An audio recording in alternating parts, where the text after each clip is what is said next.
Hello everyone, first time మన channel చూస్తుంటే subscribe చేసుకోవడం మర్చిపోవద్దు. వీడియోలోకి వెళ్ళినట్లయితే కాంచన శివన్నారాయణ ఇంటికి సహాయం కోసం రావడంతో ఎందుకు నీకా డబ్బులు అని శివన్నారాయణ అడిగితే శౌర్య గురించి చెప్తే ఇక దొరికిందే అవకాశంగా శివన్నారాయణ, జ్యోత్స్న, పారిజాతం ముగ్గురు కూడా నానా మాటలు అంటూ రెవెంజ్ తీర్చుకుంటూ బాధ పెడుతూ ఉంటారు కాంచనని. అప్పుడే శివన్నారాయణ ఇంతకీ ఎవరి కోసం ఈ డబ్బులు అని అంటే నా మనవరాలి కోసం అని అంటుంది కాంచన. నీకు మనవరాలు ఎలా అయింది అని అడిగితే నా కోడలు కూతురు అని అంటుంది. నీ కొడుక్కి పుట్టలేంది నీకు మనవరాలు ఎలా అవుతుందో నాకైతే అర్థం కావట్లేదు. అసలు నువ్వు ఆ మాట అంటుంటే వినడానికే నాకు చాలా కంపరంగా ఉంది అని శివన్నారాయణ అంటే ఇంతలోనే కార్తీక్ ఎంట్రీ ఇస్తాడు. మీకు వినడానికి అంత ఇబ్బందిగా ఉంటే చెవులు మూసుకోండి శివన్నారాయణ గారు అంటూ ఎంట్రీ ఇచ్చేసరికి కార్తీక్ని చూసి అందరూ షాక్ అవుతారు. అప్పుడే కార్తీక్ కాంచన దగ్గరకు వచ్చి తప్పు చేసావమ్మా, నువ్వు ఈ ఇంటికి వచ్చి వీళ్ళని సహాయం అడిగి తప్పు చేసావు. అసలు ఇలా అనడం కరెక్టో కాదో నాకు తెలీదు, కానీ నిజంగానే నేను ఆపరేషన్కి డబ్బులు కట్టలేక శౌర్యకి సర్జరీ జరగకపోయినా పర్వాలేదు, దానికి సంబంధించిన నష్టాన్ని భరించడమో సహించడమో ఏదో జరుగుతుంది, కానీ ఈ మనుషుల సహాయంతో మాత్రం ఎట్టి పరిస్థితిలో వీళ్ళ సహాయం మాత్రం తీసుకోను అని కార్తీక్ అంటే అప్పుడే శివన్నారాయణ ఇదిగో ఈ పౌరుషమే, ఎందుకు పనికిరాని పౌరుషం తప్ప ఇంకేం లేదు, చేతిలో చిల్లి గవ్వలేదు కానీ పౌరుషానికి రోషానికి మాత్రం ఏమీ తక్కువ లేదు అని అంటే అప్పుడే కార్తీక్ చూసావా అమ్మా, మీ నాన్నకి నువ్వే అవకాశం ఇస్తున్నావు. అసలు నువ్వు ఈ ఇంటికి వచ్చి వీళ్ళని సహాయం అడక్కపోయి ఉంటే ఒక మాట వాళ్ళు మనల్ని అనడానికి కూడా అవకాశం ఉండదు.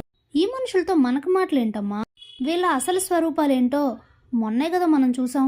ఇక జరిగింది చాలు, పడిన అవమానం కూడా చాలు, పద వెళ్దాం అని చెప్పి సుమిత్ర, దశరథ్ ఇద్దరు చెప్తున్నా కూడా వినకుండా కార్తీక్ కాంచనని తీసుకుని అక్కడి నుండి అయితే వెళ్ళిపోతాడు.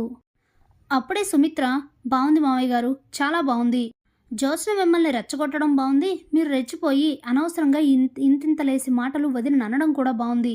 నాకు విషయం అర్థం కాక అడుగుతున్నాను, ఆ రోజు నా కొడుకు ఇష్టమే నా ఇష్టం అని చెప్పి అంత ఆత్మాభిమానంతో బయటికి వెళ్ళిపోయిన వదిన ఈరోజు ఎంత కష్టం వచ్చుండకపోతే, ఒకవేళ తను చెప్పింది నిజం కాదని మీరు అనుకుంటున్నారు కదా, అది గనక నిజం కాకపోతే తను మన ఇంటికి వచ్చి ఇంత దీనస్థితిలో నిలబడి నాకు సహాయం కావాలి అని ఎందుకు అడుగుతుంది?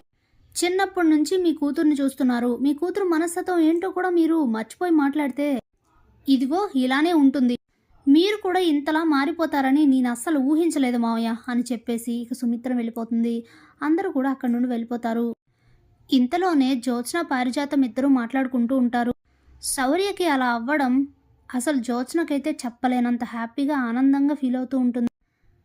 అప్పుడే పారిజాతం, ఏంటే ఇదంతా దీప కోసమేనా, అంటే ఇప్పుడు శౌర్యకి జరిగిందని కోసమేనా అని అడిగితే, అవును గ్రాని, నిజానికి చిన్నపిల్లని అడ్డం పెట్టుకొని ఇలాంటి పరిస్థితుల్లో ఆనందపడకూడదు, కానీ నాకైతే ఎంత హ్యాపీగా ఉందో తెలుసా, దేవుడి దయవల్ల బావకి ఎక్కడ డబ్బులు ఎరైనవ్వక శౌర్యకి సర్జరీ జరగకూడదు, ఆ శౌర్య ప్రాణాలతో ఉండకూడదు.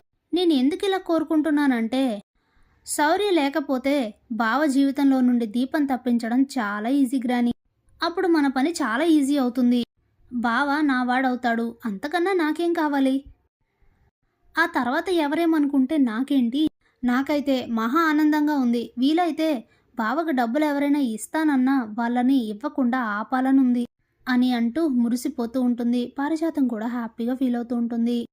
ఇదిలా ఉండగా ఆఫీస్లో తన ఛాంబర్లో కూర్చొని ఇంతకుముందు కాంచన వచ్చి శౌర్య ఆరోగ్య పరిస్థితి గురించి చెప్తుంది కదా, అది అలానే అంతకుముందు శౌర్యతో గడిపినవన్నీ కూడా గుర్తు చేసుకుంటూ అసలు ఇది నిజమా అబద్ధమా, జ్యోత్స్న చెప్పింది నిజమా, కాంచన చెప్పింది నిజమా, ఇదంతా ఏంటి, అయినా అసలు ఏం జరుగుతుంది అని ఆలోచిస్తూ ఉంటారు శివన్నారాయణ. ఇంతలోనే జ్యోత్స్న వచ్చి, తాతయ్య ఈ ఫైల్స్ పైన మీ సంతకాలు కావాలి అని మాట్లాడుతూ ఉంటే అయినా కూడా తన కాన్సన్ట్రేషన్ మొత్తం శౌర్య మీదకు వెళ్ళిపోతుంది.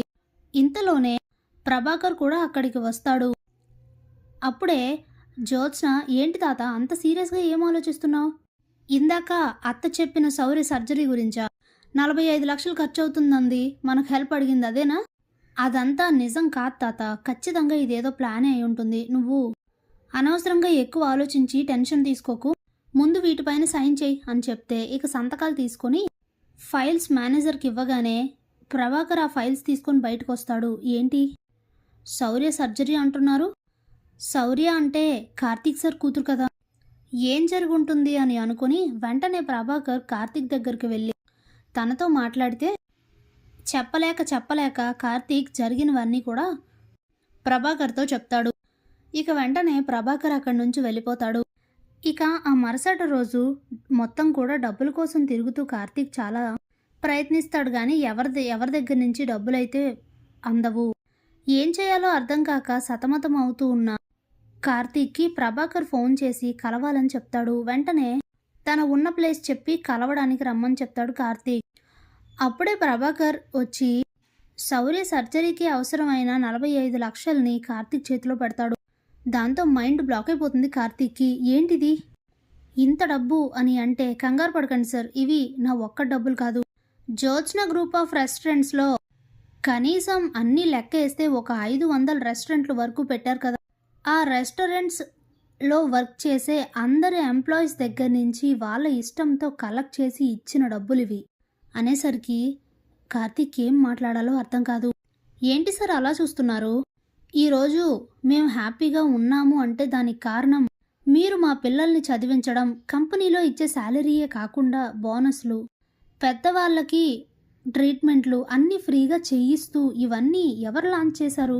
మీరు సీఈఓగా వచ్చిన తర్వాతే మీ మంచి మనసుతో మీరు ఇవన్నీ ప్రారంభించారు. మరి మీ దగ్గర నుండి ఇంత సహాయం పొందుతున్న మేం చెయ్యగలిగిందై మాత్రమే ఈరోజు మీకు ఈ సహాయం చేయగలిగాము. ఇలా అయినా మీ రుణం తీర్చుకునే అవకాశం దొరికిందని సంతోషిస్తున్నాం సార్. దయచేసి ఇంకేం ఆలోచించకుండా సర్జరీ చేయించండి అని చెప్పేసి ప్రభాకర్ వెళ్ళిపోతాడు. ఇక ఎప్పటికైనా సరే మన వ్యక్తిత్వమే మనల్ని కాపాడుతుంది అని అనుకొని ఆ డబ్బులు తీసుకుని వెళ్ళి కౌంటర్లో కట్టి శౌర్యకి సర్జరీ చేయించి ఇంటికి తీసుకొస్తాడు కార్తీక్. Thanks for watching.